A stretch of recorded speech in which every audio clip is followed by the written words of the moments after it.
All right, before we get started with our read aloud, we're going to talk about inferencing a little more. An inference is an educated guess based on your background knowledge and your text clues.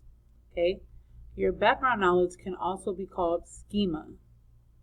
So when you're using your schema and your text clues, you're trying to come up with a conclusion of what the author is trying to tell you.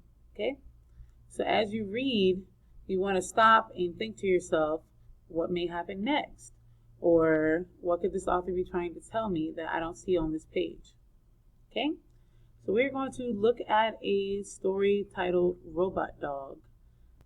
Okay, so I can't show you the words of this story because the story was downloaded online, and if I show you the actual story, it is going to restrict this video. I think that is what has been happening to our other videos. Okay, so I'm going to read it to you.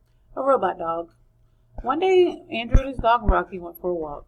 They walked and walked. After a little bit, they walked past a big tree. Poof! Rocky was a robot dog. Woof, woof, barked Rocky the robot dog. What's going on? Asked Andrew. Who turned my dog into a robot? So we can stop here and we can make an inference. We can make an educated guess of who we think may have turned Rocky into a robot dog. We don't have too much text evidence here to make an accurate inference, but we can still try and take a guess. Andrew looked all around him. He looked up and down the street. He looked to the left and to the right. He looked behind the tree. He looked up the tree. No one was there. He stopped and stood still. He heard it. He heard it coming from the tree. Woof, woof, barked Rocky the robot dog at the tree. Andrew looked at the tree. He could not see anything different about the tree. He could not think of what to do. Tree, are you a real tree? Asked Andrew. The tree did not say anything. Rocky the robot dog came over and smelled the tree. Woof, woof, he barked at it again. Andrew was mad. He did not like that Rocky was a robot dog. Andrew walked over to the tree and tickled it. So again, we can stop here and think, what do we think is going to happen next? We know that Andrew started tickling this tree, so we can make an educated guess on what could happen after that tree gets tickled. So you may think the tree may not respond because it's a tree, or we can think that the tree may respond and start laughing because it's not an actual tree. Let's see. Stop that, said the tree. Why did you tickle me? I think you turned my dog into a robot dog, said Andrew. Maybe I did, maybe I didn't, said the tree, who was holding the branches in front of himself so Andrew could stop tickling him.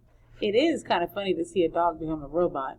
Andrew got real mad this time and went up to the tree. He pushed away the tree's branches and tickled him some more. Oh, stop, stop, said the tree.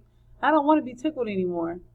I still think you turned Rocky into a robot dog, said Andrew, who was about to tickle the tree again. Okay, okay, said the tree. I turned your dog into a robot dog. Just don't tickle me anymore. Well, I don't think it's funny, said Andrew. Now turn Rocky the robot dog back into Rocky the real dog. Okay, said the tree. Poof. So here, do we think that he turned Rocky back into a normal dog? Or do we think that he kept Rocky the way he was? Or did he turn Rocky into something else? We can make an inference about that. Rocky was Rocky again, the real dog again. Now don't do that anymore, said Andrew. Someone might get mad and tickle you again. You would not like that. Okay, I won't turn dogs into robot dogs anymore, said the tree. Andrew and Rocky walked back home. The tree never turned any more dogs into robots, but every now and again, Andrew would see a robot butterfly go past his house. Did that story end the way that you thought it would? Maybe, maybe not. Were your inferences correct? Did you make some educated guesses throughout the story and get them right? Good job if you did.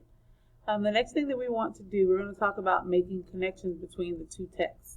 So some of the things that we want to look at are the details, the theme, the topics, and some of the key ideas that they have between the two stories.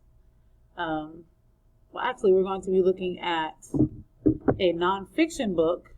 So this is called a text, since it is nonfiction. A story is something that is fiction, like we just read.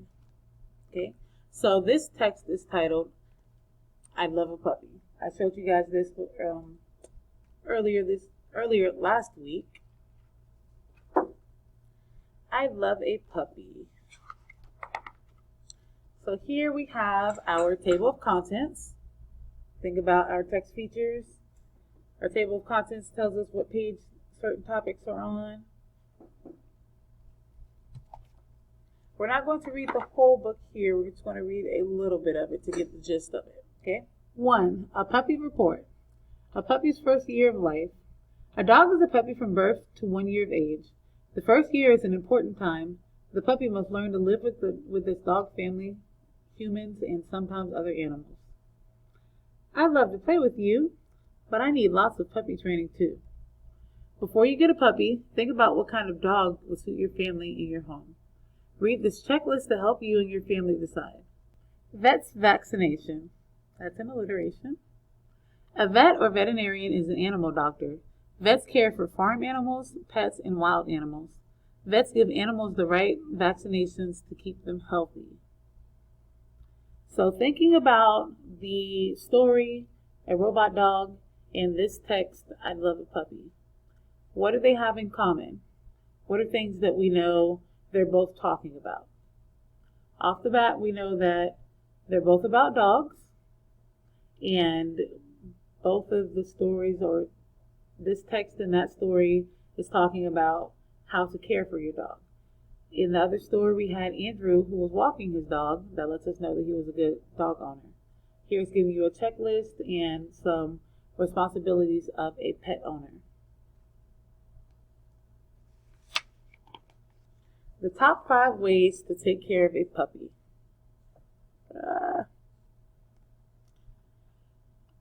A warm bed for the puppy. Like children, a puppy needs lots of sleep because it's still growing. Puppies love to snuggle into a soft bed with a blanket to keep warm. Their beds should always be kept clean. 2. Feed the puppy. Most puppies need 3 small meals a day. A vet can provide advice about the best food for puppies.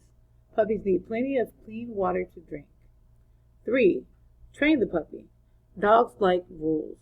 In the wild, puppies learn to behave from older dogs. In their new human puppy home, puppies also need to learn some rules. One rule is to not chew on things, like slippers. 3. Exercise the puppy. Puppies love to play. Exercise keeps them healthy and helps them grow strong. Exercise a puppy by taking it for a short walk in the backyard, in a nearby park, or along the street. When the puppy is older, it can go for longer walks.